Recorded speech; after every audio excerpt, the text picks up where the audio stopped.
మన కలెక్టర్ అనంతపురంలో మన కలెక్టర్ ఆఫీస్ దగ్గర అయితే ఏఐటీసీ వాళ్ళైతే ఒక ధర్నా అయితే నిర్వహించడం జరుగుతుంది.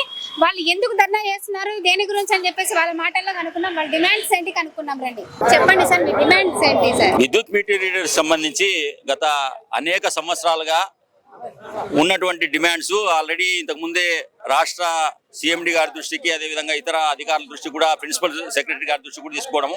ప్రధానంగా ఏమంటే ఈ ప్రభుత్వం రాకముందు ఈ వేతనాలు చెల్లించే విధానాన్ని ఎస్క్రో ద్వారా ఇవ్వాలని చెప్పి డిమాండ్ చేస్తూ వచ్చాము. కానీ ప్రభుత్వం కూడా ఒక సర్క్యులర్ ఇష్యూ చేసినారు. సర్క్యులర్ ఇష్యూ చేసి ఎస్క్రో ద్వారా వీళ్ళకు వేతనాలు ఇస్తామని చెప్పి సర్క్యులర్ వచ్చినప్పుడు కూడా ఇక్కడ ఈ జిల్లాలో, ఈ ఉమ్మడి జిల్లాలో అది అమలు కావట్లేదు. మేము ఇక్కడ అడిగినప్పుడేమో మరి రాష్ట్రంలో పోయి అడగండి అని చెప్తా ఉన్నారు. రాష్ట్రంలో అడిగినప్పుడు ఆల్రెడీ మేము సర్క్యులర్ ఇష్యూ చేసినాం కదా, మీరు అక్కడ ఓ అకౌంట్ ఓపెన్ చేయమని చెప్తా ఉన్నారు. ఇది చాలా సంవత్సరాల నుంచి పెండింగ్ ఉంది. అదేవిధంగా ఇప్పుడు స్మార్ట్ మీటర్లు ఈ కొత్త ప్రభుత్వం వచ్చిన తర్వాత, చంద్రబాబు నాయుడు గారి ప్రభుత్వం వచ్చిన తర్వాత స్మార్ట్ మీటర్లని మరి ఇంట్రడ్యూస్ చేస్తా ఒక విధానం తీసుకొచ్చారు. స్మార్ట్ మీటర్లు తీసుకుని రావడంలో మాకేం ఎటువంటి అభ్యంతరం లేదు. కానీ దశాబ్దాలుగా పనిచేస్తున్నటువంటి మీటర్ రీడర్స్ సంబంధించి వాళ్ళ ఉపాధిని ఏ విధంగా దాన్ని భర్తీ చేస్తారని చెప్పి మేము అడుగుతా వచ్చాం. కానీ ప్రభుత్వం కూడా ఏమంటే ప్రత్యామ్నాయ ఉపాధి మేము కల్పిస్తామని చెప్పారు. కానీ ఇప్పటి వరకు స్పష్టంగా అంటే ఏ విభాగాల్లో వాళ్ళకి కల్పిస్తారని చెప్పలేదు. ఎక్కడో వేరే ప్రాంతంలో చేస్తామని చెప్తా ఉన్నారు. కానీ మేమేం చెప్తా ఉన్నాం అంటే ఈ విద్యుత్ సంస్థలోనే వాళ్ళకు ప్రత్యామ్నాయ ఉద్యోగాలు ఇవ్వాలా, వాచ్మెన్లలో లేకపోతే ఇతరత్ర అంటే నాన్ టెక్నికల్ ఏవైతే జాబ్స్ ఉన్నాయో ఆ జాబ్స్లో వాళ్ళని ఫిలప్ చేయాలని చెప్పి మేము చెప్తా ఉన్నాం. కానీ సిఎండి గారు సానుకూలంగా స్పందించినట్లే ఉంది, కానీ దాన్ని మాత్రం అమలు చేయట్లేదు. కాబట్టి మరి ఈరోజు రాష్ట్ర వ్యాప్తంగా ఈరోజు అన్ని జిల్లా కలెక్టర్ కార్యాలయాలు, ఎస్సీ ఆఫీసుల ముందు ఆందోళన నిర్వహిస్తున్నాం. అదేవిధంగా మరి 26, 20, 22 నుంచి 26వ తేదీ వరకు కూడా మరి తిరుపతిలో ఒక ఆందోళన కార్యక్రమం నిర్వహించడం జరుగుతుంది.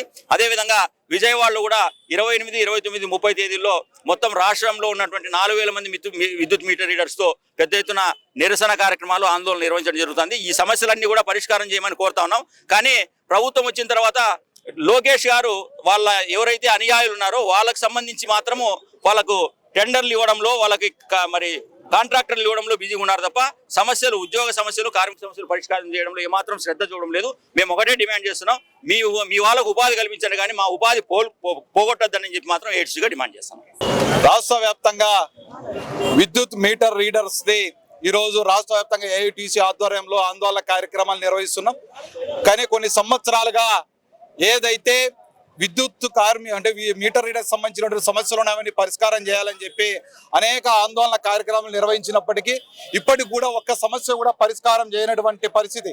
దీంట్లో ప్రధానంగా ఏదైతే స్మార్ట్ మీటర్లు వచ్చిన తర్వాత మీటర్ రీడర్స్కి ఉపాధి లేకుండా పోతుంది, వారికి ప్రత్యామ్నాయంగా ఉపాధి కల్పించాలని చెప్పి ఏఐటీసీగా డిమాండ్ చేస్తున్నాం.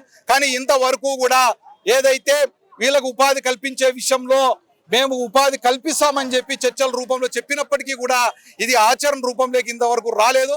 దాంతోపాటు కాంట్రాక్టర్లు వేతనాలు కానీ, ఈపీఎఫ్ కానీ, ఈఎస్ఐ కానీ సరిగా కట్టకుండా వాళ్ళు కార్మికులకు ఇబ్బంది పెడుతున్నారు. దాన్నే ఆ విధంగా ఉండకూడదంటే ఎస్క్రో అకౌంట్ ద్వారా వేతనాలు ఇవ్వాలని చెప్పి ఇది వరకే రాష్ట్ర ప్రభుత్వం కూడా ఒప్పుకుంది. కానీ ఇంతవరకు కూడా ఎస్సీ గారు కానీ, ఇతర మన అనంతపురం జిల్లా కలెక్టర్ గారు కానీ ఇది మాకు రాష్ట్రం నుంచి కూడా ఇంతవరకు కూడా రాలేదు. కాబట్టి మేము ఆ పద్ధతిలో వేతనాలు చెల్లించలేమో, మీరు కాంట్రాక్టర్తోనే వేతనాలు తీసుకోవాలని చెప్పి చెప్తున్నారు.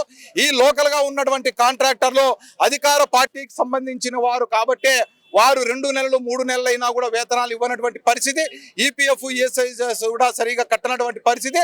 కాబట్టి ఏదైతే ఈ కార్మికులు ఉన్నారో వీరు ప్రత్యామ్నాయ ఉపాధి కల్పించాలి, అంతవరకు కూడా ఎస్క్రో అకౌంట్ ద్వారా వేతనాలు ఇవ్వాలని చెప్పి మేము డిమాండ్ చేస్తున్నాం. రానున్న రోజుల్లో కూడా తిరుపతికి సంబంధించినటువంటి కార్పొరేట్ కార్యాలయం దగ్గర కూడా పెద్ద ఎత్తున 3 రోజుల పాటు నిరసన కార్యక్రమాలు నిర్వహిస్తున్నాం.